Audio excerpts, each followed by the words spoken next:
Hey guys, what's up? It's your girl again. She's back.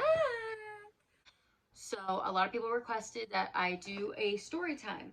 So, I thought, what better way than to open up my story times, because I do want to do a few of them. I have like a whole list, than with something super close to my heart and very meaningful.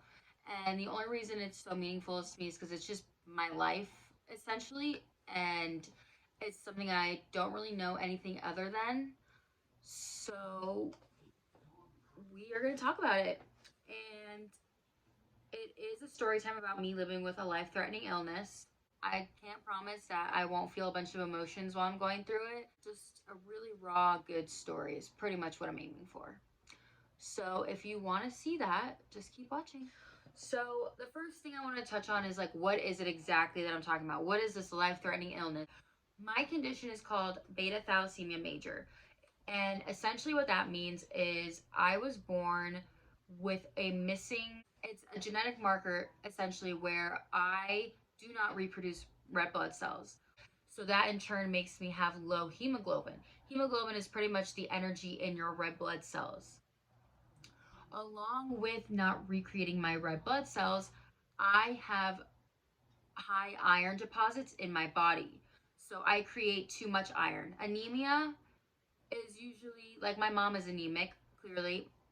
So she has low iron, so she's tired a lot. And all she does for that is takes iron pills. Where mine is actually a disorder because two people with the same, I guess, anemia had a baby and that made me. So a negative plus a negative equals a positive, right? They were both with the same gene where they had a beta thalassemia gene. So if they were to, so if my mom was to sit here and she has beta thalassemia gene, she got with someone who had nothing. In turn, I would have ended up with either the gene she had or nothing at all. But because my mom was with someone who had the same thalassemia trait as her, it created me to either have a 50% chance of being normal, a 25% chance of me having just the trait, or a 25% chance of me having the disorder. So it's a Mediterranean disease. So clearly, I'm Italian, Sicilian, and apparently on my dad's side, I'm a little Cuban. But it's a Mediterranean disease. So, because of my heritage and everything, clearly there was a bigger chance for that disorder to be relevant in my life. Um, so that's what it is. I don't recreate red blood cells. I have too much iron in my body. There is like an excess of bone marrow. So it's like my body, my bone marrow is trying to make up for the red blood cells that aren't coming back, if that makes sense. They are trying to act as the red blood cells, but because it's it's not giving my body what it needs. So that's why I have to get transfusions. That's what it is.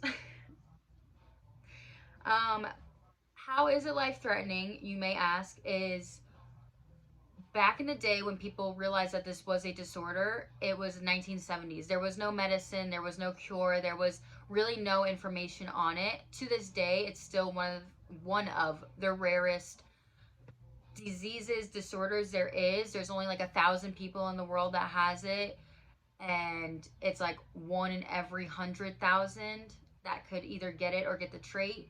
So it's super rare. So a lot of people back in the day didn't have not only the means to research what it is, but the equipment to provide for a medicine for it. So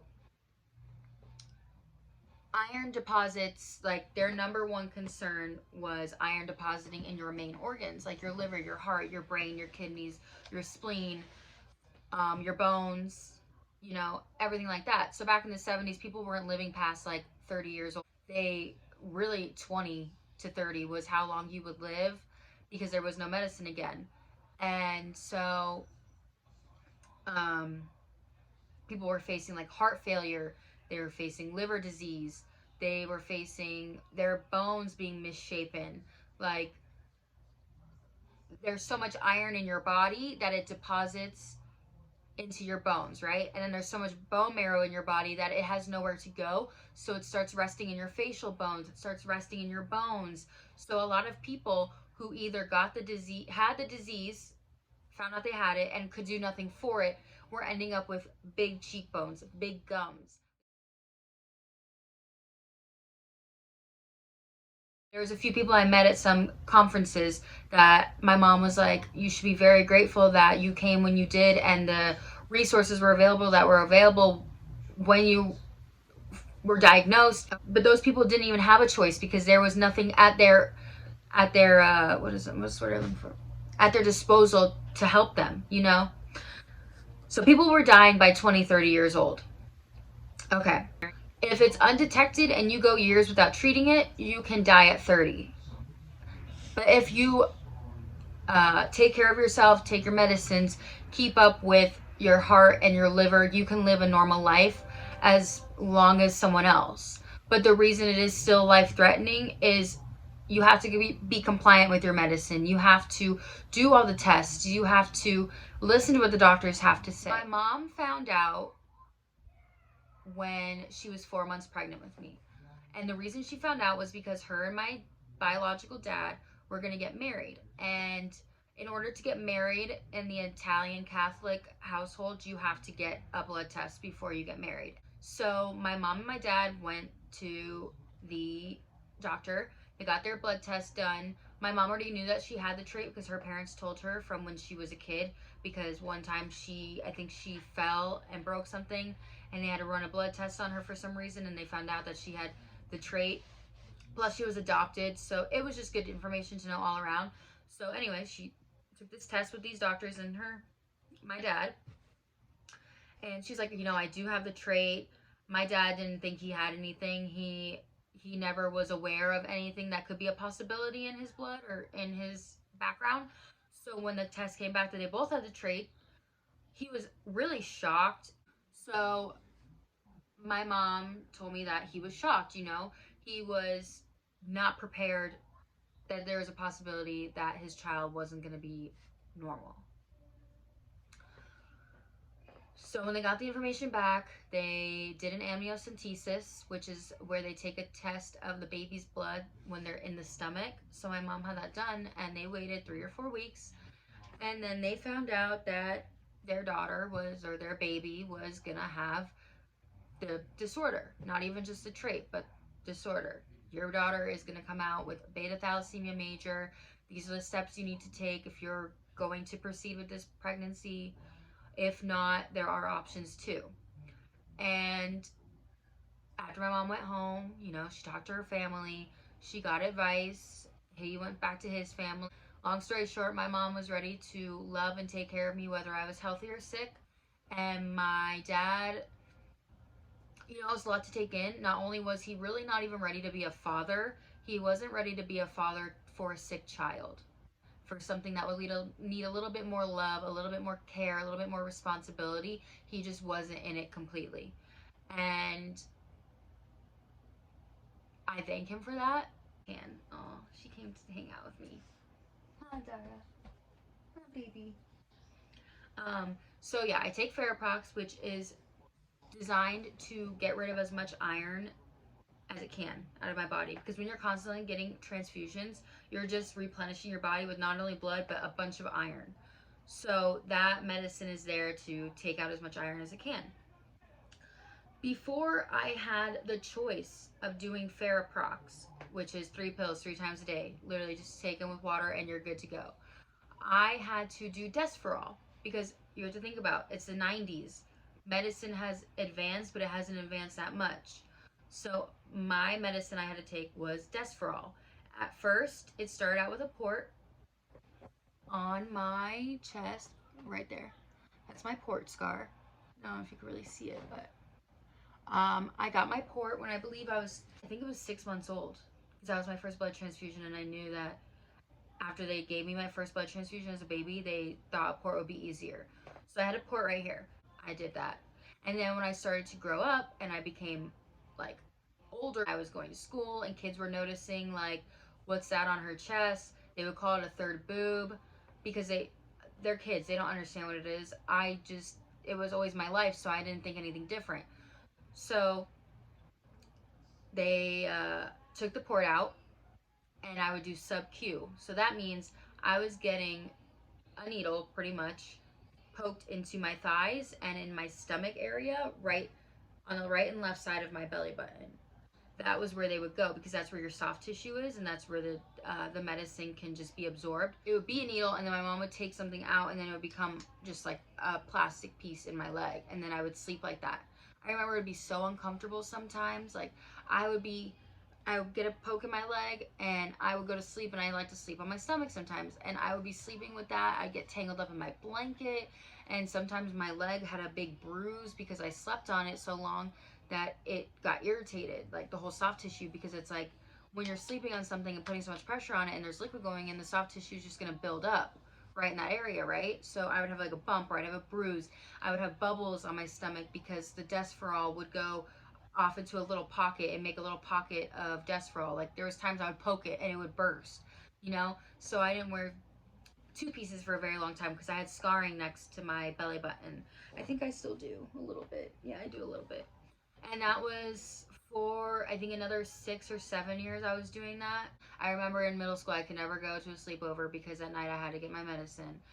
But just as a kid doing that every night, I remember just crying. I remember my mom holding my legs down, and sometimes when I'd have to do it at my grandparents' house, they'd be holding my arms because I'd be pushing my mom away because it hurt. And it hurt, especially when you're going over the same area every single day. Like my legs and stomach can only take so much. So then after that, they found a new form of medicine, which was called X-Jade. And X-Jade was in like big pills. And you would drop them in your orange juice, 7 ounces of orange juice, and you would chug that shit. And when I tell you I chugged, I plugged and chugged. Like there was no way I was gonna sip on that. And there was times, like I'm not gonna lie, I was not compliant with my medicine. I would tell my mom, like, yeah, I drank it, and I would drink half, and I'd throw the rest in the sink the minute she walked away. It was so bad. And obviously they're running your counts every 3 4 weeks. They notice when it goes, your iron goes up all of a sudden, but then it goes down a lot another month, you know. So my mom started sitting with me in the kitchen and would not let me leave the kitchen and would not leave until the glass was gone, even if she had to keep refilling with OJ for me to drink it. So I did that all through high school. I did that all through high school. Yeah, that was what I did every single night. And then when I was 19 or 20, they came out with a pill form, a pressed pill.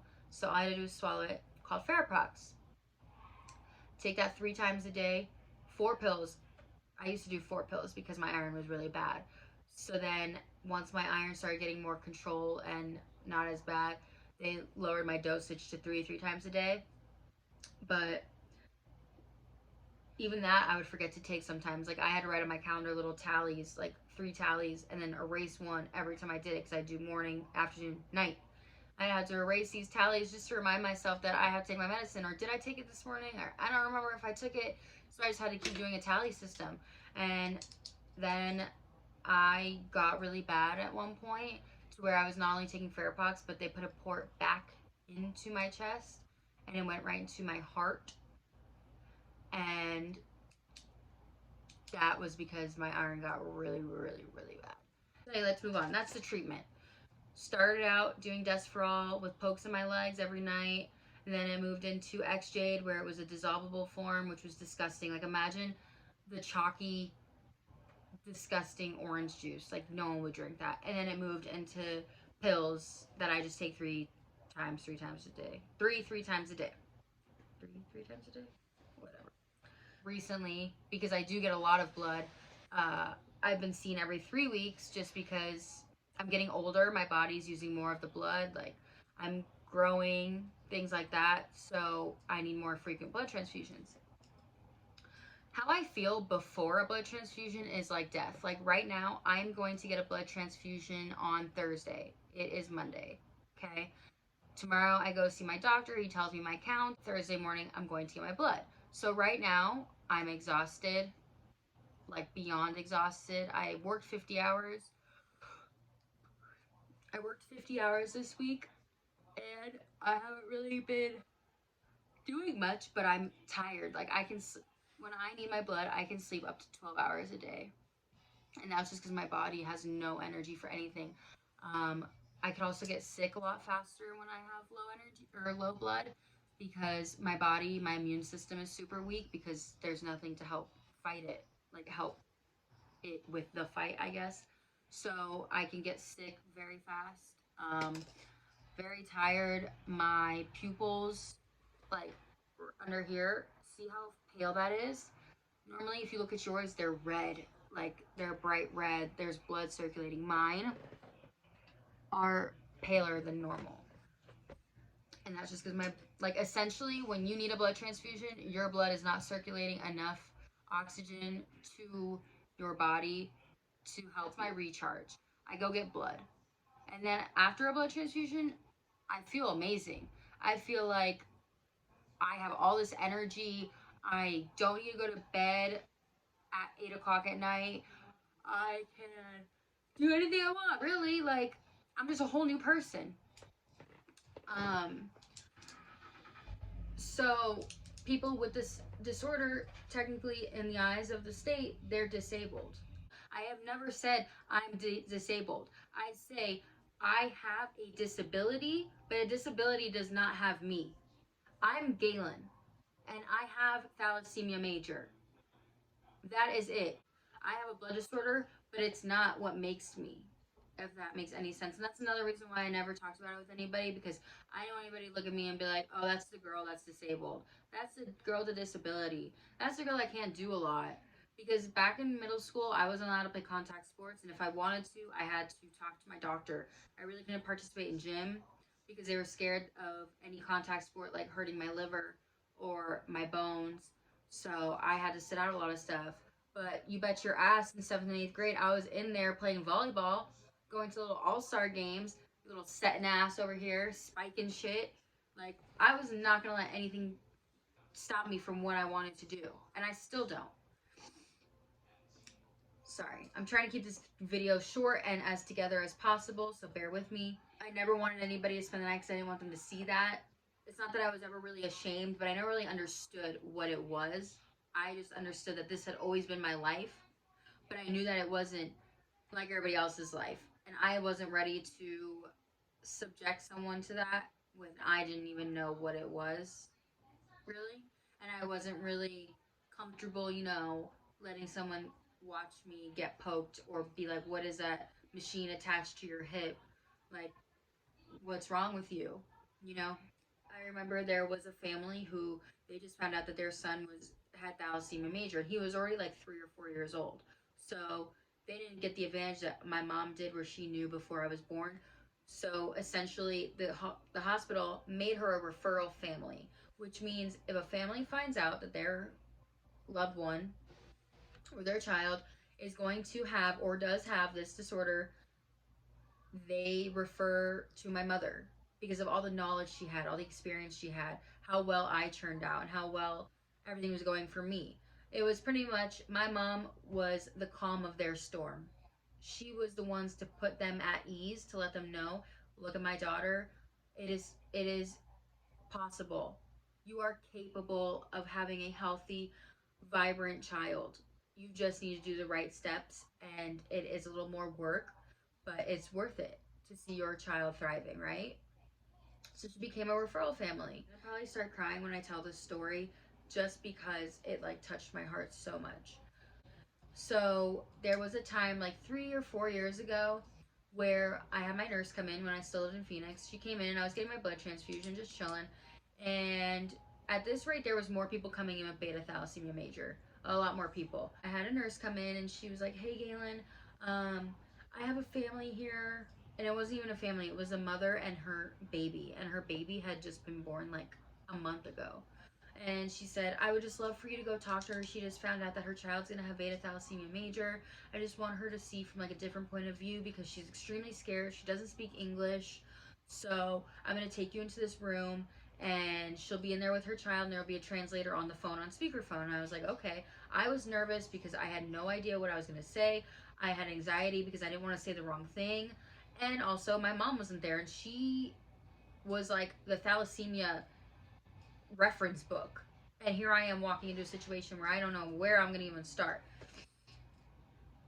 So I walk into the room and I say, "Hi, my name is Galen." And obviously the translator's translating everything I'm saying and everything she's saying.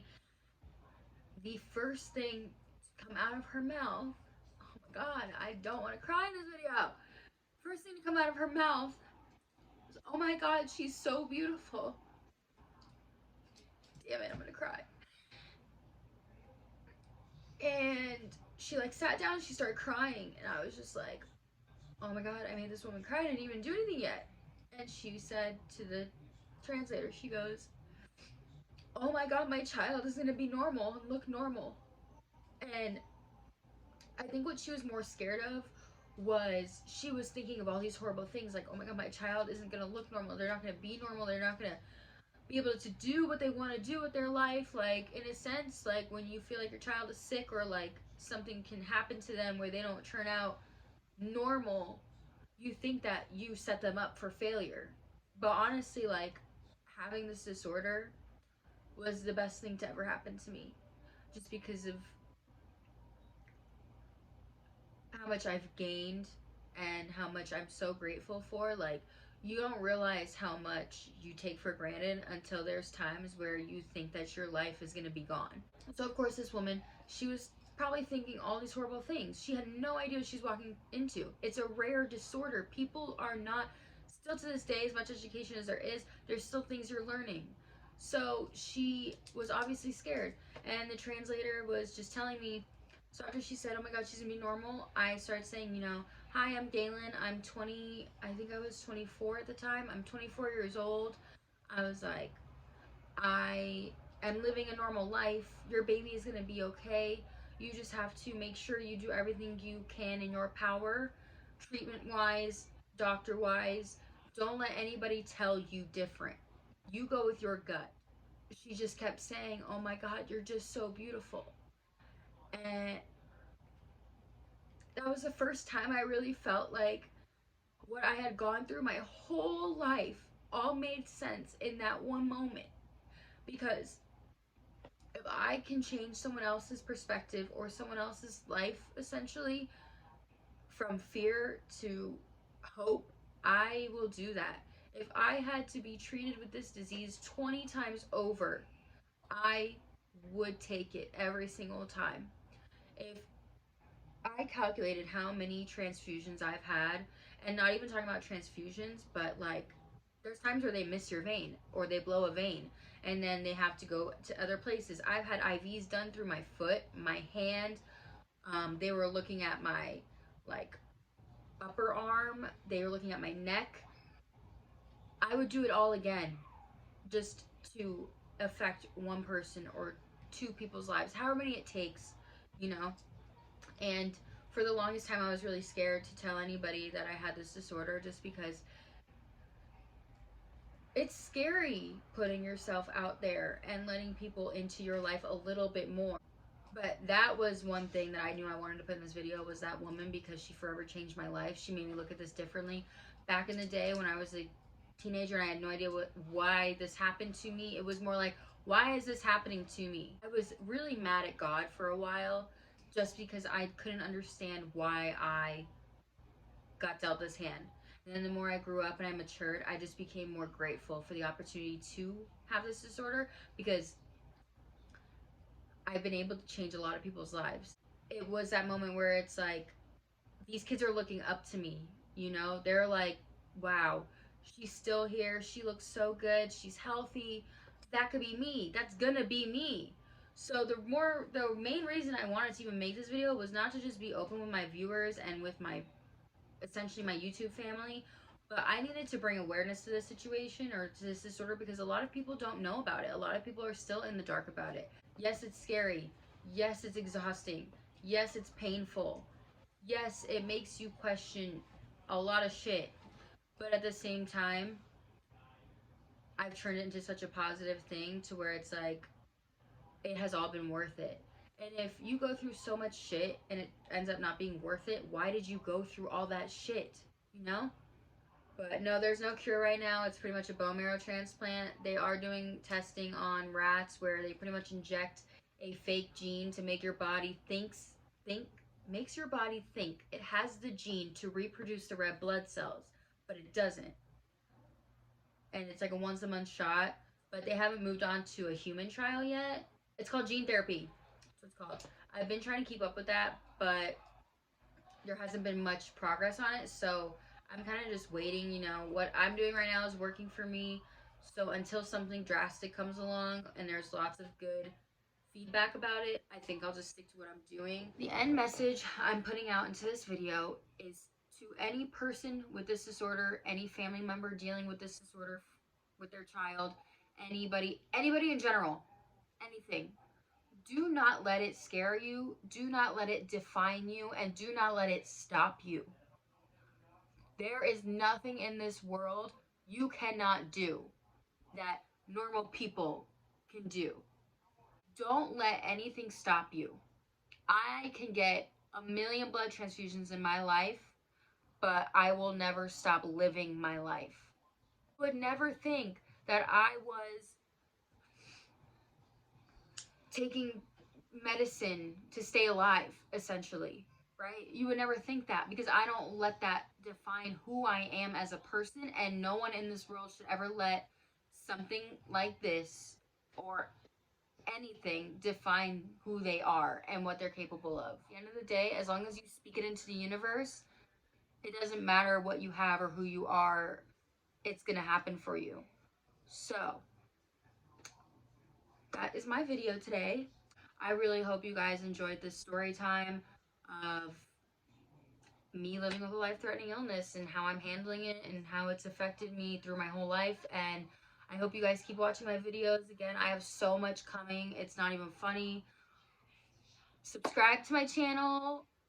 Hit that bell so when I get another video going, you are notified and you're ready. Like this video if it was something you literally enjoyed like watching. You guys have a great day. Stay blessed. Don't let anything get you down today. Life could be worse. Let's just enjoy it for what it is.